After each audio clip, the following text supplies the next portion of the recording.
Hi friends, mercury tiles ఛానల్కి స్వాగతం. ఈ రోజు మీరు తెలుసుకోబోయే టాపిక్ కుండలిని శక్తి గురించి. ఇది ఒక సింపుల్ ఎక్స్ప్లనేషన్ కాదు, చాలామంది మిస్ అయ్యే ఒక లోతైన నిజం. కుండలిని శక్తిని ఎలా మేల్కొలపాలి అనేది ఎవరికీ సరిగ్గా తెలియదు. ఈ వీడియోలో నేను స్టెప్ బై స్టెప్గా ఆ సీక్రెట్ను రివీల్ చేస్తాను. చివరికి కుండలిని శక్తి మీద మీకు ఒక క్లారిటీ వస్తుంది. టాపిక్లోకి వెళ్ళబోయే ముందు, ఇలాంటి మరెన్నో వివరాలు మీరు తెలుసుకోవాలనుకుంటే మా ఛానల్ని సబ్స్క్రైబ్ చేసుకొని మమ్మల్ని ఎంకరేజ్ చేయండి. అసలు కుండలిని అంటే ఏమిటో తెలుసుకుందాం. చాలా మంది దీన్ని ఒక సాధారణ కాన్సెప్ట్ గా తీసుకుంటారు.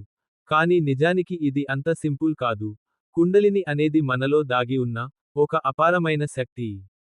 ఇది బయట నుంచి వచ్చేది కాదు, మీరు పుట్టినప్పటి నుంచి మీలోనే ఉంటుంది. కానీ అది సహజంగా యాక్టివ్లో ఉండదు. వెన్నెముక దిగువ భాగంలో, చాలా లోతుగా, ఒక సర్పంలా చుట్టుకుని నిద్రపోతున్న శక్తిగా దీన్ని వర్ణిస్తారు. ఇది ఒకసారి మేల్కొంటే, మన ఆలోచనలు, మన భావాలు, మన జీవితం అన్నీ పూర్తిగా మారిపోతాయని దీన్ని అనుభవించిన వారు చెబుతారు. అందుకే ఇది సాధారణ శక్తి కాదు. ఇది పైకి లేస్తూ, మన శరీరంలో ఉన్న ప్రతి చక్రాన్ని దాటుతూ, ప్రతి స్థాయిలో మనలో ఒక కొత్త అవగాహన తీసుకొస్తుంది. కొందరు దీన్ని అనుభవించినప్పుడు శరీరం మొత్తం వేడి అవడం, వెన్నెముక దగ్గర నుంచి పైకి ఏదో కదులుతున్న ఫీలింగ్ కలగడం, ఒక్కసారిగా లోపల ఒక స్పష్టత, ఇలాంటి అనుభూతులు వస్తాయని చెబుతారు. అందుకే దీన్ని అవేకెనింగ్ అని పిలుస్తారు. అంటే నిద్రలో ఉన్న శక్తి మేల్కొనడం. కానీ ఇక్కడే అసలు ట్విస్ట్ ఉంది. ఈ శక్తి అందరిలో ఉంటుంది. కానీ చాలా మందికి అది మేల్కొని ఉండదు. ఎందుకంటే ఇది బయట నుంచి నేర్చుకునే ట్రిక్ కాదు. ఒకే రోజులో జరిగే మిరాకిల్ కూడా కాదు. ఇది మీ శరీరం, మీ శ్వాస, మీ మనసు, మూడు ఒకే స్థాయిలోకి వచ్చినప్పుడు మాత్రమే నెమ్మదిగా స్పందించడం మొదలుపెడుతుంది. ఎట్టి పరిస్థితిల్లో అయినా దాన్ని బలవంతంగా లేపాలని ప్రయత్నించకూడదు. కానీ ఒకసారి అది మేలుకొంది అంటే, మీరు మునుపటి వ్యక్తిలా కాకుండా, మీరు ఊహించలేనంతగా మారిపోతారు. ఇప్పుడు కుండలిని ఎన్ని రకాలుగా జాగృతం అవుతుందో తెలుసుకుందాం. ప్రాక్టికల్గా చెప్పాలంటే, కుండలిని వ్యక్తుల్లో ఎలా వ్యక్తమవుతుందో అనే దాన్ని బట్టి కొన్ని రకాలుగా అర్థం చేసుకున్నారు. సాధారణంగా 3 విధాలుగా కుండలిని జాగృతి అనేది జరుగుతుంది. శరీర కేంద్రంగా అనుభవించే కుండలిని, భావోద్వేగాల ద్వారా వ్యక్తమయ్యే కుండలిని, ఇంకా అవగాహన లేదా జ్ఞానం రూపంలో మార్పులు తీసుకువచ్చే కుండలిని. మొదటిది శారీరక అనుభవాల రూపంలో కనిపించేది. ఇది కుండలిని ప్రక్రియలో చాలామందికి మొదటగా గమనించే దశగా చెబుతారు. శరీరంలో ప్రత్యేకంగా వెన్నెముక దగ్గర స్వల్పంగా వేడి పెరగడం, చిన్న చిన్న కంపనాలు అనిపించడం, లేదా లోపల ఏదో కదులుతున్నట్టుగా ఫీలింగ్ రావడం వంటి అనుభూతులు వస్తాయి. ఇవి ఒక్కసారిగా గట్టిగా కాకుండా, నెమ్మదిగా, సబ్టిల్గా మొదలవుతాయి. కొన్నిసార్లు శ్వాస లోతుగా మారినప్పుడు, లేదా ధ్యానం చేస్తున్నప్పుడు ఈ ఫీలింగ్ ఎక్కువగా గమనించబడుతుంది. దీనిని చాలామంది శక్తి మేల్కొంటోంది అని అనుకుంటారు. కానీ ఇది ఎప్పుడూ ఒకేలా ఉండదు. కొందరికి వేడి మాత్రమే అనిపించొచ్చు, మరికొందరికి కంపనం ఎక్కువగా అనిపించొచ్చు. ముఖ్యంగా ఇక్కడ అర్థం చేసుకోవాల్సింది ఏమిటంటే, ఇవి శరీరంలో జరుగుతున్న సహజ మార్పులపై మనం గమనించే స్పందనలు మాత్రమే. వీటిని బలవంతంగా తెప్పించే ప్రయత్నం చేయకూడదు. నెమ్మదిగా అబ్జర్వ్ చేస్తూ ఉండటం చాలా ముఖ్యం. రెండోది, భావోద్వేగ స్థాయిలో కనిపించే కుండలిని జాగృతి. ఈ దశలో శరీర అనుభూతుల కంటే, లోపల ఉన్న భావాలు బయటకు రావడం ఎక్కువగా గమనించబడుతుంది. ఎలాంటి స్పష్టమైన కారణం లేకపోయినా, ఒక్కసారిగా మనసు తేలికగా అనిపించడం, లేదా లోపల దాచుకున్న భావాలు బయటకు రావడం జరుగుతుంది. కొన్ని సందర్భాల్లో ఏ ప్రయత్నం లేకుండానే కన్నీళ్లు రావచ్చు. అది దుఃఖం వల్ల కాకపోవచ్చు, ఒకరకమైన రిలీఫ్ ఫీలింగ్ వల్ల కూడా రావచ్చు. మనసులో చాలా కాలంగా ఉన్న టెన్షన్, భారం క్రమంగా విడుదల అవుతున్నట్టు అనిపిస్తుంది. ఈ సమయంలో మనం భావోద్వేగంగా, సెన్సిటివ్గా మారే అవకాశముంది. కానీ అదే సమయంలో ఒక అంతర్గత ప్రశాంతత కూడా కలుగుతుంది. కాబట్టి ఈ దశలో వచ్చే భావాలను అడ్డుకోవడం కాకుండా, అవి సహజంగా బయటకు రావడానికి అవకాశం ఇవ్వడం ముఖ్యం. మూడోది, మెంటల్ లేదా అవగాహన స్థాయిలో కనిపించే కుండలిని జాగృతి. ఈ దశలో బయట జరిగేదానికంటే లోపల ఆలోచించే విధానం మారడం ప్రధానంగా గమనించబడుతుంది.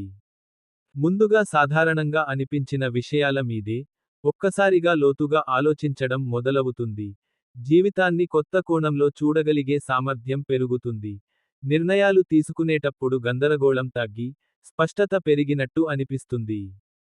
కొన్ని సందర్భాల్లో అనవసరమైన భయాలు, సందేహాలు తగ్గిపోతూ ఒకరకమైన అంతర్గత నిశ్చింత కలుగుతుంది. ఇది ఒక్కరోజులో జరిగేది కాదు. నెమ్మదిగా మన దృష్టికోణం మారుతూ వస్తుంది.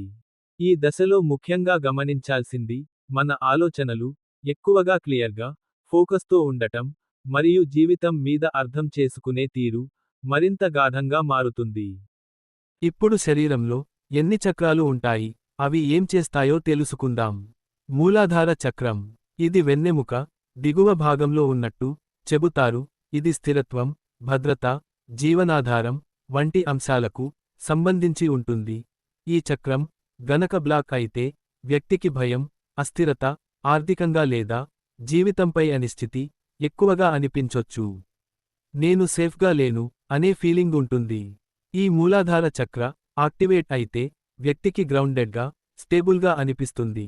నిర్ణయాలు ధైర్యంగా తీసుకునే స్థితి ఉంటుంది. బేసిక్ లైఫ్పై నమ్మకం పెరుగుతుంది. రెండవది స్వాధిష్ఠాన చక్రం. ఇది నాభి కింద భాగంలో ఉన్నట్టు చెప్పబడుతుంది.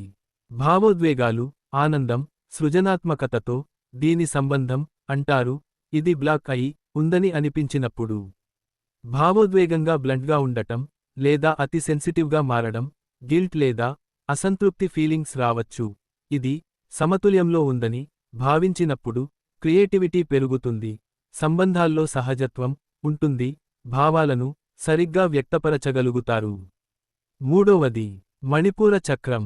ఇది నాభిపై భాగంలో ఉన్నట్టు చెబుతారు. ఇది వ్యక్తిగత శక్తి, ఆత్మవిశ్వాసం, నిర్ణయశక్తికి సంబంధించినది.